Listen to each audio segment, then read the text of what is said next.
नमस्ते स्टूडेंट्स। जैसा कि अपनी क्लास में चल रहा है, औरंगजेब की मृत्यु के बाद मुग़ल साम्राज्य की स्थिति क्या रही। अपन ने पहली वाली क्लासेज में देखा है कि औरंगजेब ही तक ही मात्र मुग़ल साम्राज्य के जो शासक थे वो शक्तिशाली रहे और उन्होंने अपनी सारी शक्तियों को अपने हाथों में केंद्रित रखा। इस बात को अपन अच्छे से देख चुके हैं कि जब तक केंद्रीय सत्ता शक्तिशाली रहती है तब तक ही शासक और साम्राज्य बहुत अच्छे से सुसंगठित रहता है। चूँकि औरंगजेब की मृत्यु के बाद उसके जो उत्तराधिकारी थे एक के बाद एक कमज़ोर निकलते चले गए और इस समय में जितने भी सहायक सूबेदार थे उन्होंने अपने अपने क्षेत्रों को स्वतंत्र करना शुरू कर दिया था और अपने अपने स्वतंत्र साम्राज्य की स्थापना करना उन्होंने शुरू कर दिया।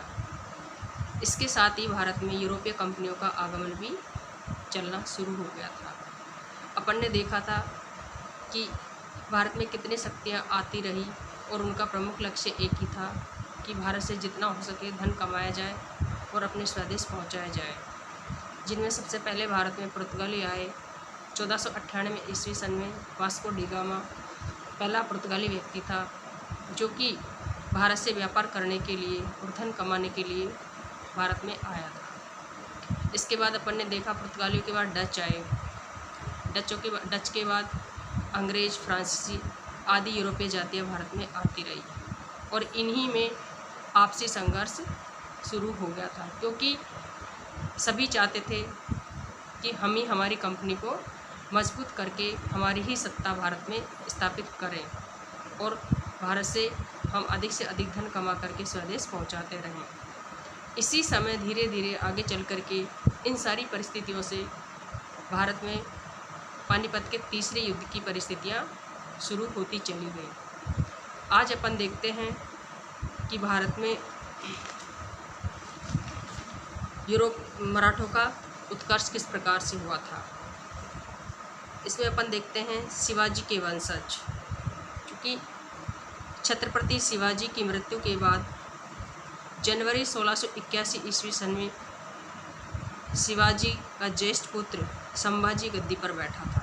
1681 ईस्वी सन में संभाजी, जो कि शिवाजी का सबसे बड़ा बेटा था, गद्दी पर बैठा था। अब औरंगजेब ने 1686-87 ईस्वी सन में बीजापुर और गोलकुंडा को मराठों के अधिकार में दे दिया था और अपनी सारी शक्ति मराठों को पराजित करने में लगा दी थी। परिणाम में संभाजी को कैद करके उसकी निर्मम हत्या कर दी गई थी। चूँकि संभाजी तो मुगलों के हाथों मारा गया था। आगे अपन देखते हैं 1681 ईस्वी सन में संभाजी मराठों का शासक बनाया गया था। संभाजी की मृत्यु के बाद उसका भतीजा राजा राम का पुत्र शिवाजी द्वितीय को उसकी माँ ताराबाई ने गद्दी पर बैठा दिया था। चूँकि राजा राम का बेटा था जो कि शिवाजी द्वितीय के नाम से उसकी माँ ताराबाई ने उसको गद्दी पर स्थापित कर दिया था, विराजमान कर दिया था। इसी में आगे देखते हैं कि खेड़ के मैदान में जो युद्ध हुआ था वो किस किस के बीच हुआ था। 1707 ईस्वी सन में नवंबर 1707 ईस्वी सन में खेड़ का युद्ध हुआ था, जिसमें नवंबर 1707 ईस्वी सन में खेड़ के मैदान में साहू और ताराबाई के बीच ये युद्ध हुआ था, जिसमें ताराबाई की पराजय हुई थी। साहू ने सतारा को अपनी राजधानी बनाया और जनवरी 1708 ईस्वी सन में अपना राज्याभिषेक करवाया था। साहू महाराष्ट्र की उलझी हुई व्यवस्था को समझ नहीं सका था। आगे इसी में देखते हैं, अतः साहू को एक ऐसे दृढ़ संकल्प व्यक्ति की सेवाओं की आवश्यकता थी जो साहू की इच्छाओं को पूरा कर सके एवं साहू की समस्त कठिनाइयों का हल कर सके एवं साहू की प्रशासनिक व्यवस्थाओं को संगठित कर सके। इसी समय पेशवा की शक्ति का उत्कर्ष हुआ।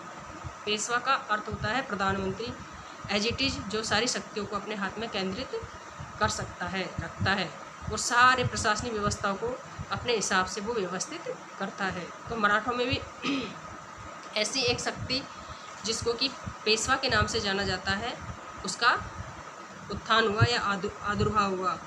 आगे इसमें देखते हैं, साहू के शासनकाल में पेशवा शक्ति का उत्कर्ष हो गया था एवं पहले पेशवा अष्टप्रधान की शक्ति से ऊपर उठे और बाद में छत्रपति से भी ऊपर उठ चुके थे।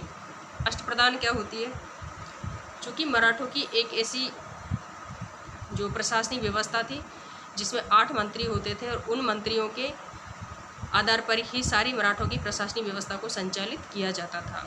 लेकिन जब पेशवा का उत्कर्ष हो गया, पेशवा पद का प्रादुर्भाव हो गया, तो मराठे इस अष्टप्रधान व्यवस्था से एवं छत्रपति की जो व्यवस्था थी, शक्तियाँ थी, उनसे वो मुक्त हो चुके थे और अपने आप ही वो एक तरह से स्वतंत्र रूप से शासन की शक्तियों का वो संचालन करने लग गए थे।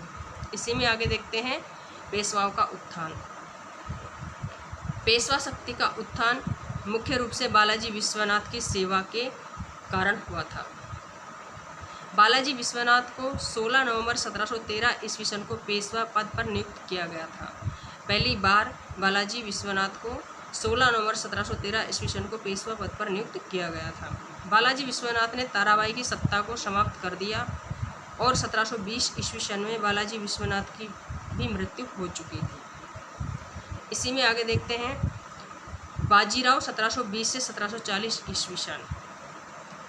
बालाजी विश्वनाथ की 1720 ईस्वी सन में मृत्यु हो गई थी, जिसके बाद उसका 20 वर्षीय पुत्र 1720 से 1740 ईस्वी सन तक पेशवा पद पर आसीन रहा था।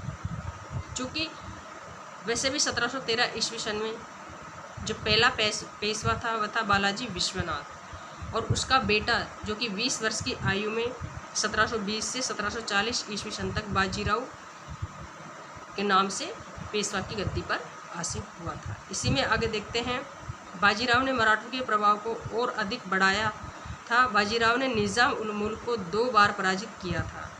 पुर्तगालियों से बसीन व सालसेर छीन लिए गए थे। इसने मराठा प्रभाव को गुजरात, मालवा, बुंदेलखंड तक पहुंचा दिया था। वस्तुतः बाजीराव ने संपूर्ण उत्तर भारत में मराठा शक्ति का खूब विस्तार किया और इसके समय में मराठों के साम्राज्य का भी खूब विस्तार किया गया था।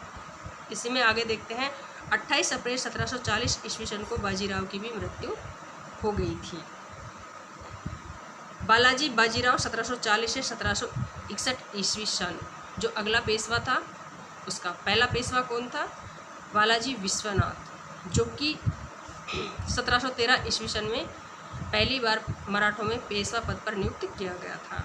दूसरा बाजीराव 1720 से 1740 ईस्वी सन तक पेशवा की गद्दी पर आसीन रहा।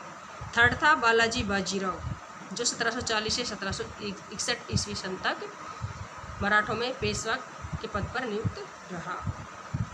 इसी में अपन देखते हैं बाजीराव की मृत्यु के बाद 1740 से 1761 ईस्वी सन तक बालाजी बाजीराव, जो कि 19 या 20 वर्ष का था लगभग एवं बाजीराव का बेटा था, को पेशवा नियुक्त किया गया था। बालाजी बाजीराव के शासनकाल में मराठा साम्राज्य अपनी सारी समृद्धि की चरम सीमाओं पर पहुंच चुका था। चूँकि वह एक बहुत ही योग्य व्यक्ति था, योग्य पेशवा रहा था। छत्रपति की शक्तियाँ अब पेशवा के हाथों में आ गई थी। अब सतारा के स्थान पर मराठा राज्य का प्रमुख केंद्र बना दिया गया था। चूँकि पहले मराठों का केंद्र, शक्तियों का प्रमुख केंद्र सतारा था और अब मराठा उनकी शक्तियों का प्रमुख केंद्र बना दिया गया था। इसी में अपन आगे देखते हैं 25 दिसंबर 1749 ईस्वी सन को साहू की मृत्यु हो गई थी। अब छत्रपति का नाम साहू की मृत्यु के साथ ही इतिहास से लगभग समाप्त हो चुका था। अब पेशवा मराठा साम्राज्य की सर्वोच्च शक्ति बन गए थे। इससे सिंधिया व भोसले स्वतंत्र शासक की व्यवस्था करने लग गए थे। अब धीरे धीरे सिंधिया और भोसले ने अपने स्वतंत्र प्रशासनिक व्यवस्था करना शुरू कर दिया था, जो कि मात्र मराठा सरदार थे। सिंधिया और भोसले एक नाम मात्र के लिए मराठों के सरदार थे और अब उन्होंने अपनी शक्तियों का ऐसा सदुपयोग करना शुरू कर दिया कि वो अपने आप को स्वतंत्र रूप से एक शक्तिशाली शासक बनाने की इसमें व्यवस्था में जुट गए थे। इसी में आगे देखते हैं पानीपत के युद्ध में मराठों को किसी की भी सहायता नहीं लेनी पड़ी। अब अपन आगे देखते हैं इसमें, चूँकि मराठा एक ऐसी शक्ति थी जो कि शुरुआत में नाम मात्र के लिए वो सरदार या शासक रहे थे। धीरे धीरे उन्होंने अपनी शक्तियों का साम्राज्य विस्तार करना शुरू कर दिया था और एक के बाद एक जितने भी पेशवा हुए उन्होंने अपने मराठा साम्राज्य का खूब विस्तार किया और उसको खूब शक्तिशाली तौर पर संपन्न बनाया। लेकिन अपन को पता है कि धीरे धीरे जिस शक्ति का ह्रास होता जाता है, पतन होता जाता है, उसके बाद में उसके नाम मात्र के जो सरदार होते हैं, सूबेदार होते हैं, वो ही अपनी शक्तियों का स्वतंत्र रूप से एक तरह से संगठन करना शुरू कर देते हैं। इसी प्रकार से मराठों के सिंधिया और भोंसले जो नाम मात्र के सरदार थे, उन्होंने भी अपनी शक्तियों को केंद्रित करना शुरू कर दिया और जिसके कारण आगे जाकर के पानीपत के तीसरे युद्ध की परिस्थितियां पैदा होने लग गई। चूँकि सिंधिया और भोंसले अपनी शक्तियों को एकत्रित करने में लगे हुए थे और उधर से अफ़गान शासक अहमद शाह अब्दाली वो भी भारत पर निगाह टिकाए हुए बैठा था। मराठे कभी भी नहीं चाहते थे कि अफ़गान शासक अहमद शाह अब्दाली भारत में अपने पैर पसारे और जिसके परिणाम स्वरूप दोनों में टकराट हुई और 14 जनवरी 1761 ईस्वी सन को पानीपत का तीसरा युद्ध लड़ा गया। देखते हैं दोस्तों, बचा हुआ अपने नेक्स्ट क्लास में देखते हैं। धन्यवाद।